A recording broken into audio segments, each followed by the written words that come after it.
एक लड़की अपनी सहेली से कहती है कि एक लड़का तुम्हारा काफ़ी दिन से पीछा कर रहा है, तुमसे बातचीत करना चाहता है, एक बार बात कर लो। लड़की इग्नोर कर देती है। लगभग 2-2.5 महीने का समय बीत जाता है। वही लड़की फिर से अपील करती है, कहती है कि एक बार बात कर लो। तो उसकी सहेली कहती है कि मैं प्यार व्यार तो जानती नहीं है, ये प्यार व्यार क्या होता है, लेकिन लड़के से एक बात ज़रूर पूछना, अगर जूते खाने हैं तो मैं बात ज़रूर कर लूँगी। तो लड़का कहता है हाँ ठीक है, जूते खाने के लिए ही सही, मैं बात करना चाहता हूँ। वो बचपन से उस लड़की का पीछा कर रहा था, उससे बातचीत करना चाहता था। पहली बार बातचीत होती है और पहली बार बातचीत के बाद फिर बातचीत का सिलसिला यूं चलता है कि इन दोनों के बीच सचमुच प्यार हो जाता है। प्यार की कहानी की शुरुआत बहुत ही शानदार होती है, अंत बहुत दुखद होता है। ऐसा दुखद कि उस प्रदेश में नहीं बल्कि पूरे हिंदुस्तान में आज इस प्यार की चर्चा है। सोशल मीडिया हो, अखबार हो, टेलीविज़न हो, ऐसी कौन सी जगह है जहां पर इस प्यार की चर्चा नहीं हो रही है। मगर इस लड़की की छोटी सी गलती की वजह से इस लड़के की जान हमेशा हमेशा के लिए चली जाती है। आदाब, नमस्कार, सत श्री अकाल। मैं उस्मान सैफ़ी। आज की जो सच्ची घटना मैं आपको सुनाने जा रहा हूँ, सच्ची घटना है बिहार प्रदेश का एक ज़िला है अररिया और इसी ज़िले का एक थाना लगता है रानीगंज। यहाँ पर खरसाही पंचायत का गांव है बढ़वा। बात कर रहा हूँ 5 जुलाई 2022 की रात लगभग 8-9 बजे के आसपास। इस गांव की एक महिला है जिसका नाम है रूबी देवी। वो एक लड़के को, जो कि अपनी ननिहाल में आया हुआ है इसी बढ़वा गांव में, वैसे वो लड़का भरगामा का एक रहड़िया गांव है वहाँ का रहने वाला है, छोटू यादव। वो रूबी देवी फ़ोन करके कहती है कि अरे छोटू, अगर तुम हमारी ननद से प्यार करते हो, उससे शादी करना चाहते हो, तो क्या तुम घर आ सकते हो उससे मिलने के लिए। तो छोटू खुश हो जाता है। छोटू की कभी कभार उस रूबी देवी से बातचीत हो जाया करती थी। वो सीधा कुछ घंटे बाद यानी कि 12-1 बज जाते हैं उसको इस घर में पहुंचने में, और वो आ जाता है। और जैसे ही आता है, ये रूबी देवी उसको एक कमरे में बंद कर देती है, बाहर से कुंडा लगा देती है। कहती है कि तुम यहीं इंतज़ार करो और मैं अभी अपनी ननद यानी कि आरती यादव को बुला के लेके आती हूँ। अब वो इंतज़ार कर रहा है कमरे में अंदर बैठा हुआ। दूर दूर तक कोई नज़र नहीं आ रहा है। बहुत ही शांति छाई हुई है, ऐसी शांति जैसे तूफान के पहले की शांति होती है। जो आरती यादव है उसका एग्ज़ाम चल रहे हैं और आरती यादव ने अपने एग्ज़ाम में अच्छे नंबर लाने के लिए, अच्छे अंक लाने के लिए रात के 2:30 बजे का अलार्म लगाया हुआ था।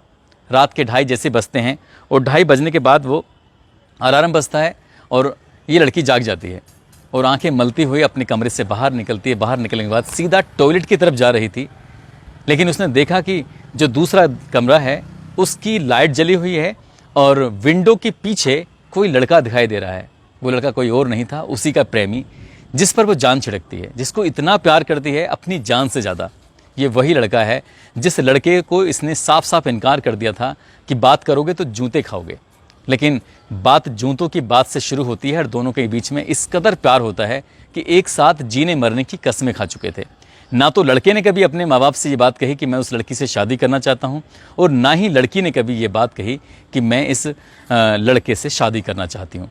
मगर इसकी भाभी जानती थी, रूबी देवी, और रूबी देवी ने आज प्लानिंग के तहत इस लड़के को अपने घर पे बुला लिया।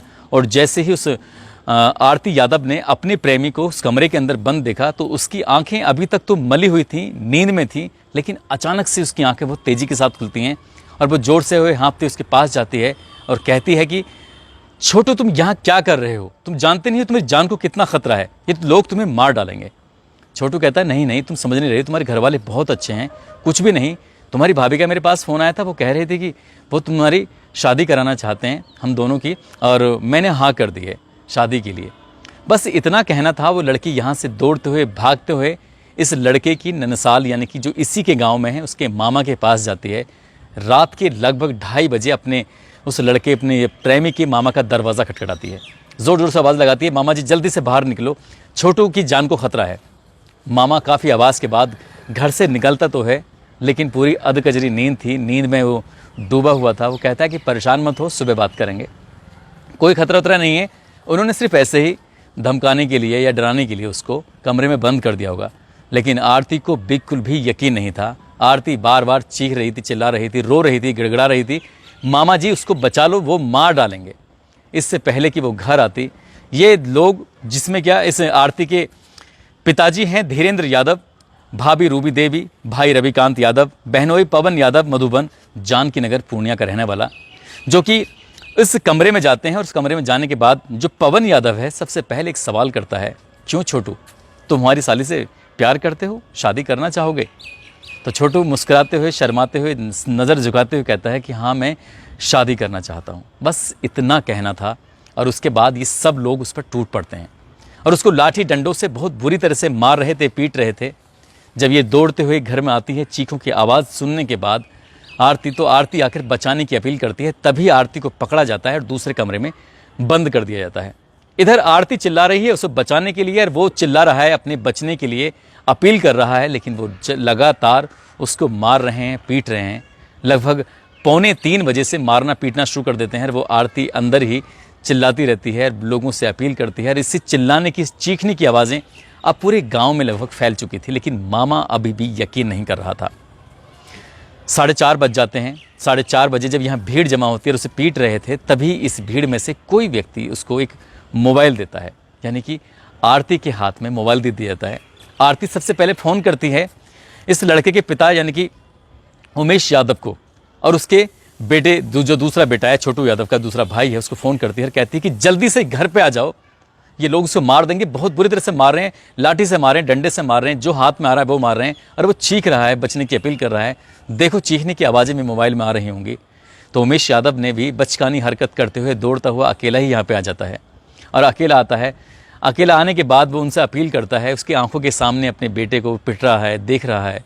उसका बेटा खून से लथपथ लहूलुहान हो जाता है। शरीर का कोई ऐसा हिस्सा नहीं था जिस हिस्से पर डंडों से, लाठी से, जूतों से, लातों से, थप्पड़ से मारा नहीं गया था, पीटा नहीं गया था। और वो लोग उसके हाथों के एक एक नखून को उखाड़ रहे थे और वो चीख रहा था, ऐसे जैसे पुलिस किसी को 3rd डिग्री देती है। यहाँ जब उनकी हसरत पूरी हो जाती है और वो लड़का पूरी तरह से बेहोश हो जाता है, उसकी चीखने की आवाज़ें भी आनी बंद हो जाती हैं। इसी बीच में जब उसे पीट रहे थे तो पानी की भी अपील कर रहा था, लेकिन पिता करता तो क्या करता, अंदर से दरवाज़ा बंद था और वो अंदर लोग उसे पीट रहे थे। दरवाज़ा खुलता है, वो चले जाते हैं और उसे दरवाजे को बंद कर देते हैं। इसी बीच में गांव से कुछ लोग आते हैं, यानी कि भरगामा जो गांव है, रहड़िया गांव, जो कि इस छोटू का मूल गांव है, क्योंकि ये अपनी नंसाल में था। नंसाल से ही उसकी जो प्रेमिका है उसकी भाभी ने धोखे से बुला लिया था। एक कमरे के अंदर होता है और कमरे के अंदर होने के बाद दरवाज़ा खुलता नहीं है। तब गाँव के कई लोग इसका दरवाज़ा तोड़ने की कोशिश करते हैं और तोड़ देते हैं। उधर जब इसे पीट पाट के चले जाते हैं, थक जाते हैं, तब सीधा पहुंचते हैं आरती के पास, अपने इसके पिता धीरेन्द्र, रविकांत, पवन यादव, उसकी भाभी और जो भी 1-2 साथी और थे उनके। और आरती से पूछते हैं कि आरती, क्या तुम छोटू से शादी करना चाहोगी? यानी कि इतनी ज़्यादा मार पीट सब कुछ करने के बाद, ये सब करने के बाद फिर आरती से पूछा जाता है कि आरती, क्या तुम शादी करोगी? तो आरती कहती है कि हाँ, मैं छोटू से शादी करूंगी। आज तक नहीं कहा था, पहली बार उसने कहा। और जब पहली बार वो ऐसा बोलती है जैसे क्या अभी वो छोटू यादव को मार रहे थे, ठीक उसी तर्ज पर, उसी के जैसे उसको भी मारना शुरू कर देते हैं। गांव के लोग पहले दरवाज़ा तोड़कर उससे छोटू यादव को बचाते हैं और फिर उसके बाद फिर आरती को बचाते हैं। लेकिन पता चलता है कि तब तक उसको करंट लगाकर मुझसे मौत की नींद सुला दिया गया था, वो मर चुका था। हालांकि तसल्ली के लिए उसे अररिया के हॉस्पिटल लेके जाया जाता है। डॉक्टर उसे मृत घोषित कर देते हैं और मृत घोषित करने के बाद वो मर जाता है। लगभग सुबह के 7 बजे के आसपास आरती को मालूम होता है कि अब उसका छोटू इस दुनिया में नहीं है, वो मर चुका है। पुलिस आती है, शव को कब्जे में लेकर पोस्टमार्टम के लिए भेजती है और पोस्टमार्टम से भी यही खुलासा होता है कि उसको बहुत बुरी तरह से मारा पीटा गया है। चाहे उसका शरीर का कोई सा भी अंग हो, उसे बहुत ज़्यादा मारा, क्योंकि वो पूरा नीला हो चुका है, पूरा शरीर उसमें नील पड़ चुके थे। लेकिन किसी भी शख्स की एक बात पर ध्यान नहीं गई। कम से कम इस आरती को 1-2 नहीं, काफ़ी मतलब 2 से ढाई घंटे मिल जाते हैं। और इस 2 से ढाई घंटे में वो अपने यानी कि उस लड़के के मामा के घर तो दौड़ कर जा रही थी, कि मामा से अपील कर रही थी कि मामा उससे बचा लो। वो दौड़कर किसी से मोबाइल की अपील करती है, लेकिन उसने एक बार भी पुलिस को फ़ोन करने की जहमत नहीं उठाई। काश उसने फ़ोन किया होता, भले ही चाहे यहाँ से रानीगंज थाने की दूरी हो, चाहे वो अररिया की दूरी हो, मगर पुलिस सूचना मिलते ही कहते हैं कि जैसे कंट्रोल रूम को फ़ोन किया जाता है, तो पुलिस 5 मिनट में पहुँचने का दावा करती है। और 5 मिनट में ही पहुँचने का दावा जो कर रही थी, इस आरती का मोबाइल फ़ोन भी उस वक्त तक था जब वो मामा के घर पे थी। तो शायद अगर मामा के घर तक वो फ़ोन करके कह देती, क्योंकि जैसे वो घर पे पहुँचती है वापस, तब उसका मोबाइल छीना गया था। अगर इस बीच में वो फ़ोन करके पुलिस को बुलाती, कहते कि उसके जो प्रेमी हैं छोटू यादव, उसको मारा जा रहा है, वो मर जाएगा, क्योंकि उसको पूरी तरह से अंदेशा हो चुका था कि छोटू आज बचने वाला नहीं है। बचने वाली तो वो खुद भी नहीं थी, क्योंकि जब उसे मार रहे थे तब कुछ लोगों ने उसको बचा लिया। पुलिस ने तहरीर के आधार पर मुकदमा दर्ज कर लिया है और रविकांत यादव यानी कि भाई, पिता धीरेन्द्र यादव, इनको गिरफ्तार कर लिया है। बाकी के जो भी लोग इस घटनाक्रम में शामिल हैं उनको भी गिरफ्तार करने की बात चल रही है। और जैसे ही ये घटना, ये खबर अखबारों में, सोशल मीडिया पर, टेलीविज़न पर वायरल होती है, चारों तरफ फैलती है, तब लोगों को पता चलता है कि बिहार में प्यार का क्या खौफनाक अंत होता है।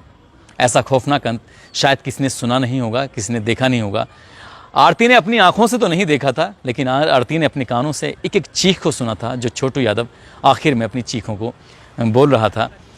बचपन से ही आरती को वो देखता था, क्योंकि वो अपनी नंसाल में नानी के घर पे आता था और उससे प्यार करता था। और एक दिन उसने उसकी सहेली से जब स्कूल जा रही थी तब उसने अपील की थी कि एक बार मेरी बात करा दो। और ये ऐसी बोल्ड लड़की रही है आरती यादव, जिसके बारे में पूरे गांव में एक बार चर्चा है कि ये लड़की किसी से प्यार व्यार के चक्कर में पड़ने वाली थी ही नहीं। न जाने क्यों उस लड़के के प्यार के चक्कर में आ जाती है और उसके प्यार की मीठी मीठी बातों में आकर उसको प्यार कर बैठती है। पहले वो लड़कों के खिलाफ होती थी, यही कारण था कि छोटू यादव को जूते से पीटने की बात करती है। लेकिन जब उसके प्रेमी की हत्या हो जाती है तब वो अपने ही माँ बाप के, अपने ही परिवार के, अपने ही बहनों के खिलाफ खड़ी हो जाती है और वो कहती है कि जब तक मैं इस हत्या का बदला नहीं ले लूँगी तब तक अन्न पानी जो भी है उसको त्याग देना है। और त्याग दिया उसने। जब त्यागती है तो उसके बाद ये 8 जुलाई तक ये कुछ भी नहीं खाती और इसकी तबीयत कुछ इस तरह ख़राब होती है कि इसको उपचार के लिए हॉस्पिटल लाया जाता है। हॉस्पिटल भी कोई और नहीं लाता बल्कि छोटू के पिता उमेश यादव उसको भर्ती कराते हैं। अररिया में भर्ती कराते हैं, हालत गंभीर होती है। फिर उसके बाद पूर्णिया में भर्ती कराया जाता है। पूर्णिया में लगभग 4-5 दिन ये हॉस्पिटल में रहती है और किसी ने फ़ोटो खींचकर इसका सोशल मीडिया पर वायरल कर दिया, ये कहते हुए कि अब आरती मर चुकी है, बची नहीं है। लेकिन लोग भी पता नहीं कैसी कैसी अफवाह फैला देते हैं। फिलहाल डॉक्टरों की मशक्क़त के बाद, काफ़ी मेहनत के बाद और उन लड़के वालों की मेहनत के बाद आरती आज बिल्कुल सकुशल है, ठीक है। लेकिन वो अपने माँ के घर बिल्कुल भी नहीं जाना चाहती। वो कहती है अगर मेरी माँ, मेरे पिता, मेरे भाई, मेरे रिश्तेदार अगर मुझे प्यार करते, मेरी भाभी अगर मुझे प्यार करती तो मेरा छोटू मेरे साथ होता, हम दोनों की शादी करा देते। एक ही जाति के हैं, एक ही धर्म के हैं, तो इसमें किस बात का अड़ंगा है। लड़की भी समझदार, लड़का भी समझदार था, तो ये सब करने की ज़रूरत क्या थी। उसने कसम खाई है कि वो जिंदा रहेगी और अपने प्रेमी के घर पर रहेगी, यानी कि उमेश यादव के घर पर रहेगी। फिलहाल वो उमेश यादव के घर पर है और वो इंतज़ार में है कि इन आरोपियों को, जिसने इसके प्रेमी को मारा है, उसको सलाखों के पीछे पहुंचाकर उन्हें फांसी के तख्ते तक पहुंचाना चाहती है। हम भी अपील करेंगे सरकार से, चाहे वो बिहार की सरकार हो, चाहे वो कोर्ट हो, सभी से अपील करेंगे कि इस मामले में निष्पक्ष जांच कराकर जितने भी दोषी हैं, किसी भी दोषी को किसी भी कीमत पर बख्शा नहीं जाना चाहिए। यदि किसी के साथ ऐसी सिचुएशन पैदा होती है तो इधर उधर फ़ोन करने से पहले आप पुलिस को फ़ोन कीजिए। कम से कम पुलिस अगर पहुंचेगी तो लोगों में डर बैठेगा। ऐसी घटना को अंजाम देने से लोग बचेंगे भी और यहाँ भी छोटू की जान बचाई जा सकती थी अगर आरती ने समझदारी से काम लिया होता तो। दोस्तों, इस घटनाक्रम को सुनाने का उद्देश्य किसी को परेशान करना नहीं है, किसी का दिल दुखाना नहीं है, बल्कि आपको जागरूक करना है, आपको सचेत करना है। आप जहाँ भी रहें अपना ख्याल रखें। और जाते जाते मैं आपको बता दूं कि ये चुरू राजस्थान के रहने वाले कृष्ण कुमार योगी हैं। आज इनका जन्मदिन है। योगी जी, आपको जन्मदिन की बहुत सारी शुभकामनाएं, बहुत बहुत मुबारकबाद। इसके अलावा जो फेसबुक और यूट्यूब पर अपना नाम लेने की अपील करते हैं, उन लोगों के नाम लेना चाहूँगा। मनीष कोहली हैं, योगेश गौतम उर्फ अमर गौतम बुलंदशहर से हैं, अनुराग यादव करहल से हैं, शिवेंद्र चौहान महाराजगंज यूपी से हैं, मुन्ना चोरी मुजफ्फरनगर से हैं, विपिलेश यादव प्रदीप लेखराज कन्नौज से, शौकीन मेवाती सूरज गुप्ता, मनीष कुमार गाजीपुर, संजय कुमार तिलकनगर, मोहम्मद असलम राजा संभल, आशीष वर्मा पूजा गद्दी कोचिंग सेंटर। इन्होंने अपील की थी नाम लेने की। सिकंदर खत्री हैं, इन्होंने शिकायत की थी और ट्वीट कर दिया कि मैं उनके मैसेज का जवाब नहीं देता हूं। सिकंदर खत्री जी, नाराज़ होने की बिल्कुल ज़रूरत नहीं है। बहुत सारे मैसेज आते हैं, बहुत सारा काम करना पड़ता है, तब जाके आप तक स्टोरी पहुंचती हैं, इसलिए आप नाराज़ मत होइए। साथ ही एक और हैं जो सुमन कुमार यादव हैं, उन्होंने भी मेल पर काफ़ी नाराज़गी जाहिर की है। सुमन जी, मेल का जवाब दे दिया था मैंने, कमेंट के जवाब नहीं दे पाया, उसके लिए आपसे सॉरी बोलूँगा, माफ़ी चाहूँगा। वो और फेसबुक पर कमेंट करने वाले विजय राज हैं जो कि राजस्थान से हैं, RM कुशवाहा नेपाल से हैं, रीना राय हैं, सानू भारद्वाज बिहार से, विकास तिवारी सूरज गुजरात से हैं, कविंदर सिंह, देवेंद्र कुमार पासवान, इरफान सैयद, संत कुमार झुंझुनू राजस्थान से, साधना राणा गोरखपुर से, सुमन कुमार यादव जो मैं अभी नाम बोला ही है, विजय शंकर कुशवाहा सोनभद्र से, मोहम्मद मुरसलीन सैफ़ी महेंद्र पाल गौतम, डॉक्टर जमील उस्मानी रामपुर से हैं, महेंद्र सिंह यादव उज्जैन से हैं, राहुल तिवारी गुड़गांव से, कमलेश कुमार मंडल बिहार से, सत्येंद्र कुमार यादव बिहार से, मोनू कुमार बिहार से, सामर्थ राम राजस्थान से, सद्दाम कुरैशी सऊदी अरब से। आप सभी का दिल की गहराइयों से बहुत बहुत शुक्रिया, बहुत बहुत मेहरबानी। आप सब अपना ख्याल रखें, सुरक्षित रहें। जय हिंद, जय भारत।